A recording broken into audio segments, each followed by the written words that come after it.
রাহমাতুল্লাহি তাআলা ওয়া বারাকাতুহু। কেমন আছেন সবাই? আশা করছি আল্লাহ তাআলার অশেষ রহমতে সবাই ভালো আছেন। এই ভিডিওটা দেখেন। আল্লাহুম্মা আমিন। আল্লাহুম্মা বারিক লানা ফীমা সুরিকুনা ডাবখানা।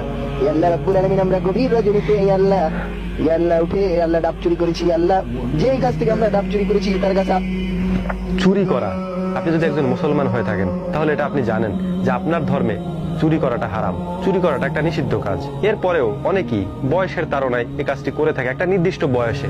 এটা গ্রাম অঞ্চলে যারা আছে তারা অনেকেই এর সাথে পরিচিত। এরকম রাতের বেলায় ডাব চুরি করে খাওয়া বা এ ধরনের ছোটখাটো যে চুরিগুলি রয়েছে। নবী করিম সাল্লাল্লাহু আলাইহি সাল্লাম বলেছেন, শেষ জামানার মানুষেরা এমন এমন পাপ করবে, তারা পাপ করে গর্বিত হবে নিজে, যে আমি গর্ব করে বলতেছি যে আমি পাপ করেছি। এখানে যে শব্দগুলি উচ্চারণ করলেন এগুলি কোরআনের সরাসরি আয়াতের দোয়া। কোরআনের এইসব আয়াত দিয়ে দোয়া করা হয় আল্লাহ তাআলার কাছে। যখন আপনি সেই আয়াতটিকে বিকৃত করলেন এবং আল্লাহ তাআলার নামে একটি মিথ্যা কথা চালিয়ে দিলেন যে আল্লাহ তাআলা এটা বলেছেন যে ডাব খাইলে কোনো গুনাহ হয় না, এটা আল্লাহ তাআলা বলছেন, এটা আল্লাহ তাআলার সাথে আপনি সরাসরি শিরিক করলেন, আল্লাহর সাথে অপবাদ দিলেন, আল্লাহকে অপবাদ দিলেন। মানুষকে অপবাদ দেয়, তাই না? একজন মানুষ আরেকজন মানুষকে অপবাদ দিতে পারে, আপনি সরাসরি আল্লাহ তাআলাকে অপবাদ করতে পারেন? দিলেন তো সেটাই।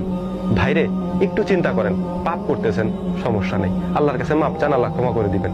কিন্তু এভাবে প্রকাশ্যে পাপ করে সেটাকে প্রকাশ করে দিচ্ছেন সামাজিক যোগাযোগ মাধ্যমে সবার সামনে, আপনি সাক্ষ্য রাখছেন হাজার হাজার লক্ষ লক্ষ মানুষকে। কিয়ামতের দিন এই ভিডিও আল্লাহ তাআলা চালাবে আপনার সামনে, 100% চালাবেই, দেখাবে আপনাকে তুমি এটা করেছিলে, প্রমাণ রেখেছো, এই যে তোমার প্রমাণ, এই নাও, তোমার সামনে উপস্থাপন করা হলো। কি জবাব দিবেন তখন? মানুষ পাপ করবে, নবী সাল্লাল্লাহু আলাইহি সাল্লাম বলেছেন মানুষ পাপ করবে, সে মনে করবে না যে আমি পাপ করেছি, পাপ করে নিজেকে গর্বিত মনে করবে সে।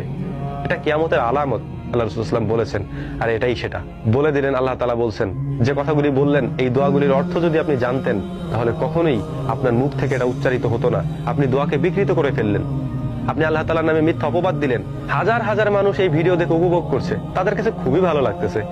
এটা রাতের বেলা ডাব চুরি করে আনছে, তারপরে এরকম একটা শ্লোক আমাদেরকে শোনাইলো। আহা, যতজন মানুষ এইগুলি শুনে হাসছেন, বিবেকের কাছে একটু প্রশ্ন করেন যে কিয়ামতের দিন এদের সাথে আপনাকেও এর উত্তর দেওয়া লাগবে। ইনশাআল্লাহ দেওয়া লাগবেই ভাই, দেওয়া লাগবে। যদি না দেওয়া লাগে, যদি উত্তর না দেওয়া লাগে তাহলে হাদিস মিথ্যা কথা, যদি উত্তর না দেওয়া লাগে তাহলে ধর্ম মিথ্যা কথা।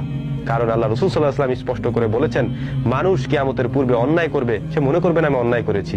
এটা তো একটা গর্হিত কাজ, চুরি করে এনেছেন, তাই না? আপনি নিজে মুখে স্বীকার করতেছেন চুরির কাজটা একটা গর্হিত কাজ, শাস্তির কাজ। সে কাজটিকে আপনি চুরি মনে করতেছেন না।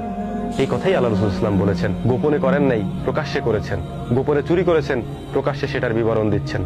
আল্লাহকে এত তাড়াতাড়ি ভুলে গেলেন ভাই? এত কিছু করেন, এত পাপ করতেছেন, করেন, সমস্যা নেই, মাপ চাইলে আল্লাহ ক্ষমা করে